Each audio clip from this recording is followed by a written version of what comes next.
اعوذ باللہ من الشیطان الرجیم بسم اللہ الرحمن الرحیم اللہم صلی علی محمد و علی آل محمد۔ اللہ جل شانہ کا بے حساب کرم احسان اس ذات کا کہ جس نے ایک دفعہ پھر قرآن مجید سمجھنے کے لیے یہاں پہ ہمیں اکٹھا کر دیا۔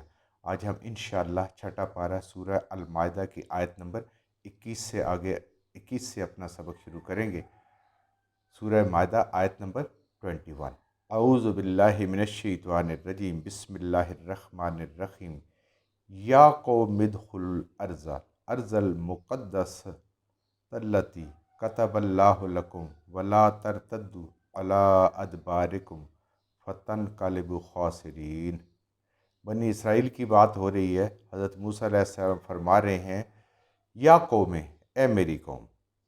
پچھلی میں بھی آپ نے اپنی قوم سے مخاطب کیا اور اللہ کے احسان یاد کروائے کہ اس نے تمہیں نبوت بھی عطا فرمائی، تمہارے اندر سب سے زیادہ نبی اللہ تعالیٰ نے مبعوث فرمایا اور سب سے زیادہ وقت کے لیے، اور اللہ نے تمہیں دنیا میں بھی عزت عطا فرمائی اور آخرت کی نجات کا بھی بندوبست کیا۔ تو یہ اللہ کی بہت بڑی مہربانی ہے اور اللہ نے یہ فضیلت کسی اور امت کو عطا نہیں فرمائی۔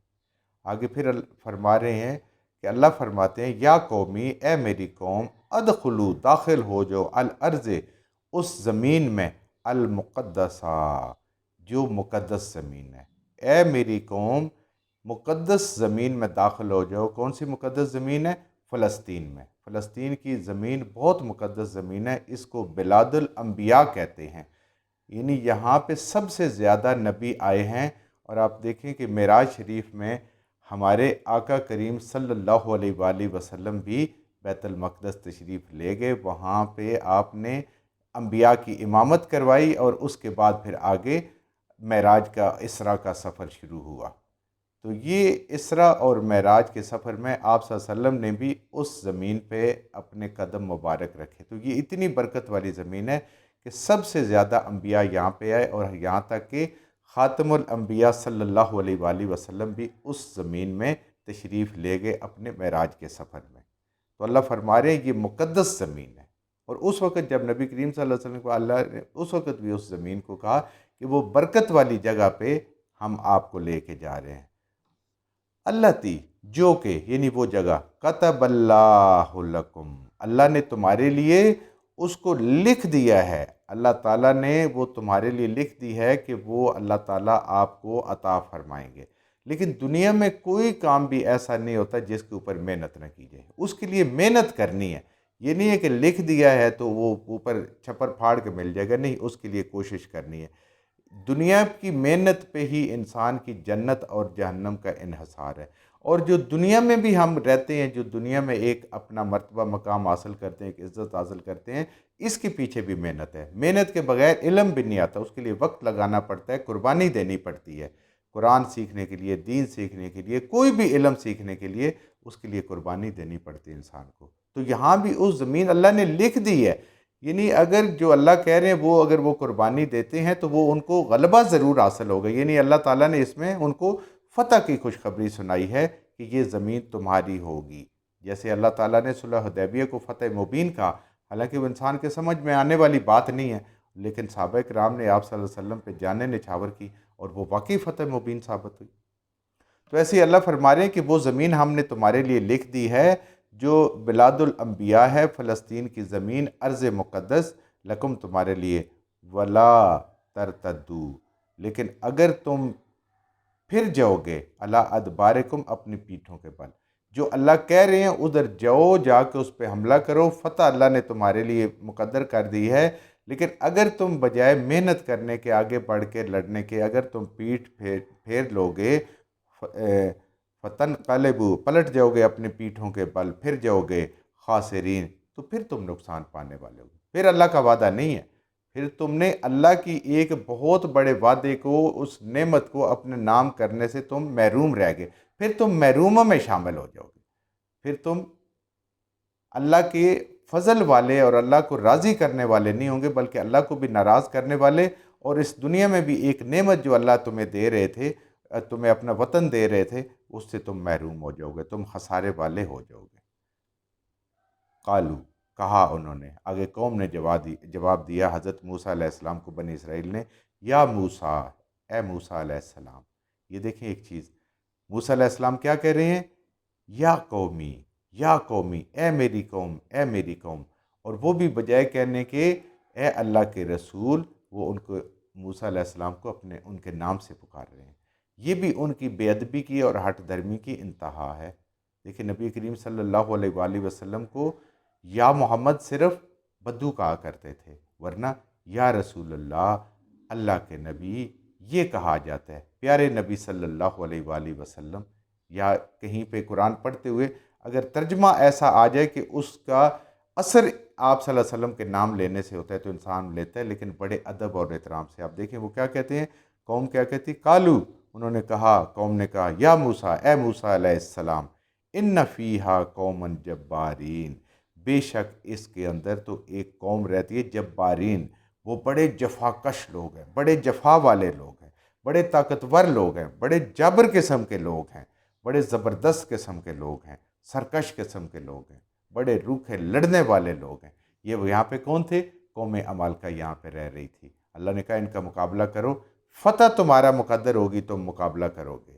اب جب اللہ کی طرف سے فتح مقدر ہو جاتی ہے تو اس کے لیے پھر انسان کو ساز و سامان کی بھی ضرورت نہیں ہوتی۔ وہ جب خالی ہاتھ بھی نکلتے ہیں بدر کے میدان میں تو ایسے پھر اللہ فتح عطا فرماتے، کیونکہ اللہ نے اس کو بھی پہلے ہی فتح کا وعدہ کیا تھا کہ 2 مقام ہے جس پہ تم جا سکتے ہو، ایک وہ جو ابو سفیان کا لشکر قافلہ تھا تجارت والا، اور ایک یہ کفار تھے۔ جدھر بھی جاؤ گے اللہ تعالیٰ تمہیں فتح عطا فرمائے۔ لیکن اللہ بلند جگہ پہ لے گئے جہاں ایمان کا بھی لیول بڑا لوگوں کا، اور کفار کو بھی بری طرح شکست ہوئی۔ تو یہاں بھی اللہ فرما رہے ہیں، اللہ نے ان کو کہا کہ تم نکلو، ان سے نکلو، میرا وعدہ ہے۔ تو اگر وہ نکلتے، وہ خالی ہاتھ بھی ہوتے تو اللہ نے فتح کا وعدہ کیا، فتح ہر حال میں ملنی تھی۔ تو انہوں نے کہا نہیں، وہ وہاں پہ بڑے ہی سخت لوگ قوم عمالقہ رہتی ہے، وَإِنَّا لَنَن نُدْخِلَهَا، اور بے شک ہم ہرگز داخل نہیں ہوں گے اس میں، حتیٰ یخرجوا منہا، جب تک وہ نکل نہیں جاتے۔ وہ وہاں سے نکل جائیں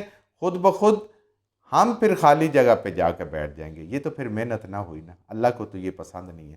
اللہ کو تو محنت پسند ہے، محنت سے جنت لو، محنت سے دنیا میں مقام بناؤ۔ نبیوں کی زندگی کی حصہ ہے جفا کشی۔ کوئی بھی نبی ایسا نہیں ملتا ہمیں قرآن کے اندر، اور نبی کریم صلی اللہ علیہ وسلم کی سیرت سے ہمیں ملتا جس نے جفا کشی اختیار نہ کی ہو۔ اس کی بڑی مثال اکثر علماء دیتے ہیں کہ حضرت موسیٰ علیہ السلام 30 سال تک شہزادوں کی طرح فرعون کے محل میں رہے، کھانا پینا اٹھنا بیٹھنا پہننا ایک بالکل شہزادوں کی طرح تھا، لیکن نبوت سے پہلے 10 سال کے لیے آپ نے محنت بھی کی، مشقت بھی کی، بکریاں بھی چرائیں، مویشی بھی چرائے۔ اس مشقت سے گزرنے کے بعد اللہ تعالیٰ نے آپ کو نبوت عطا فرمائی۔ نبی کریم صلی اللہ علیہ وسلم کی محنت، طائف کا سفر، یہ سارے جتنی ہمارے سامنے ہیں، تو انہوں نے کہا نہیں، ہم تو داخل نہیں ہوتے جب تک وہ نکل نہیں جاتے۔ فَإِن يَخْرُجُوا مِنْهَا فَإِنَّا دَاخِلُونَ، ہاں اگر وہ نکل جائیں گے تو پھر آ جائیں گے۔ اب دیکھیں کتنی بے دلی سے اور کتنی ہٹ درمی سے یہ بات ہو رہی ہیں۔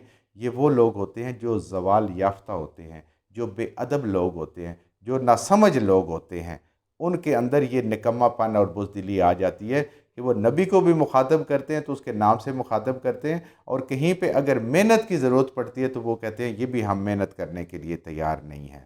اور یہ ساری چیزیں، یہ نکما پن، یہ بزدلی، یہ ناسمجھی، یہ بے ادبی، یہ ساری کی ساری دین کے مزاج کے خلاف ہے۔ کبھی بھی دین کا مزاج ایسا نہیں رہا۔ یہ ساری چیزیں جس کے اندر ہوگی، اللہ تعالیٰ اس سے کوئی دنیا میں بھی بڑا کام لے گا، اور اللہ تعالیٰ آخرت میں بھی ان کو بلند مقام عطا فرمائیں گے۔ ہم ساری زندگی اپنی مرضی سے گزاریں، قرآن کے لیے وقت کی قربانی نہ دیں، نیند کی قربانی نہ دیں، اس کے لیے کوئی اور اپنے کاموں کو موقوف نہ کریں، سارے اپنے دنیا کام بہترین طریقے سے کریں، اور پھر کہ ہمیں جی دین کی بھی سمجھ آ جائے اور ہم دیندار بھی بن جائیں، دین پہ چلنے والے بن جائیں۔ ایسا اللہ کا اصول نہیں ہے، ایسا اللہ تعالیٰ دیتے نہیں ہیں۔ دنیا اتنی محنت کرنے کے لیے ہم تیار ہیں، تو دین اتنے مفت کی چیز نہیں ہے کہ اللہ تعالیٰ ہمیں بغیر محنت کے ایسے ہی ڈال دے۔ یہ اللہ کا اتنا کرم ہے کہ ہمیں دین اپنی ماں کے گود سے مل گیا بغیر محنت کے۔ صحابہ کرام کو تو بڑی محنت کے بعد ملا تھا، بڑی تکلیفوں کے بعد ملا تھا، اور پھر انہیں احساس تھا کہ یہ کتنی بڑی نعمت ہے، آج ہمارے اندر منتقل کی ہے، لیکن آج ہم اس کا وہ حق ادا کرنے کے قابل نہیں ہیں، اور نہ ہی اس کے لیے کوشش کر رہے ہیں، الا ماشاءاللہ بہت تھوڑے لوگ ہوں گے جو اس کام میں لگے ہوئے ہیں۔ قالا، کہا، اسی قوم میں سے حضرت موسیٰ علیہ السلام کی قوم بنی اسرائیل سے ہی کہا، رجلان نے، دو مردوں نے، من الذین، ان لوگوں میں سے، یخافون، جو اللہ سے ڈرنے والے تھے۔ ان لوگوں نے جنہوں نے کہا کہ ہم تو نہیں داخل ہوتے، آپ پہلے ان کو نکالیں، حالانکہ موسیٰ علیہ السلام نے کہا یہ اللہ نے تمہارے اوپر فتح لکھ دی ہے، تمہیں یہ ضرور ملنی ہے، اللہ تعالیٰ نے یہ بتا دیا ہے ہمیں۔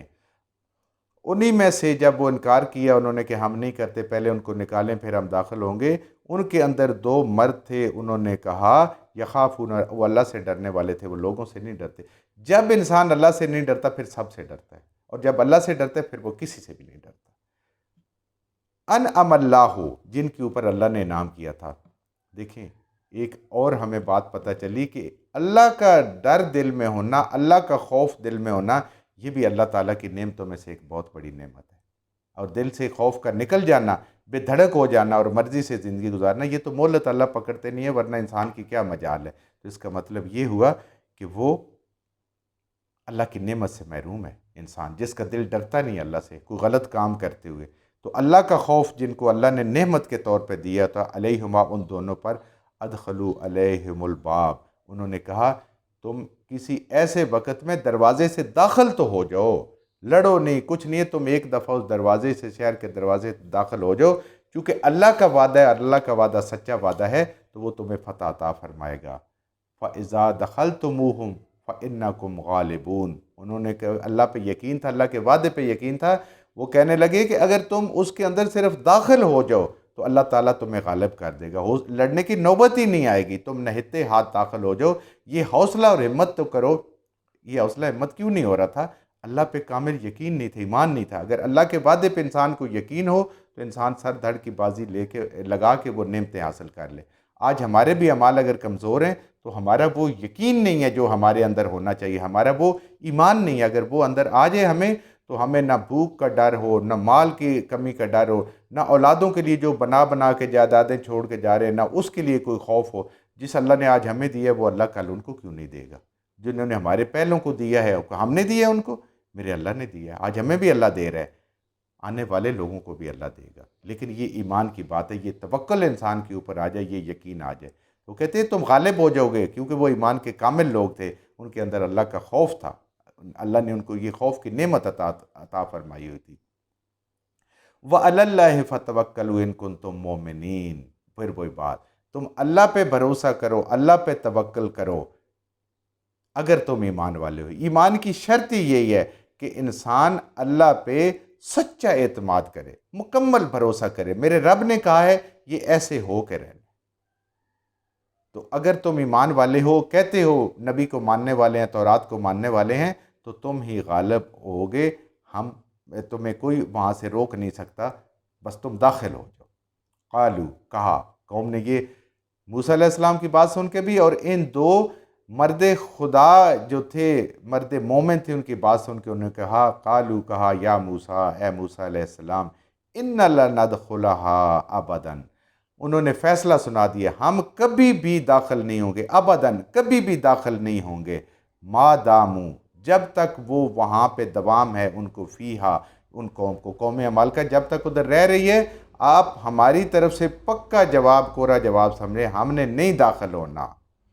فَاذْهَبْ، تو پس آپ جائیں، وَأَنْتَ، اور وَأَنْتَ رَبُّكَ، فَاذْهَبْ، جائیں، أَنْتَ، آپ، رَبُّكَ، اور آپ کا رب، فَقَاتِلَا إِنَّا هَاهُنَا قَاعِدُونَ، آپ لڑائی کریں، آپ کا رب لڑائی کرے، ہم تو یہاں پہ بیٹھے ہوئے ہیں، قاعدون، ہم تو پکے یہاں جم کے بیٹھ گئے ہیں۔ اب آپ اندازہ کریں کہ جب انسان کے دل میں اللہ کا ڈر نہیں ہوتا تو لوگوں کا ڈر کس حد تک انسان کے اندر آ جاتا ہے، لوگوں کا خوف کس حد تک ہو جاتا ہے۔ تو یہ اللہ کا ڈر نکلتا ہے انسان، ایمان کی کمزوری، لوگوں کا ڈر دل میں آتا ہے، ایمان کی کمزوری۔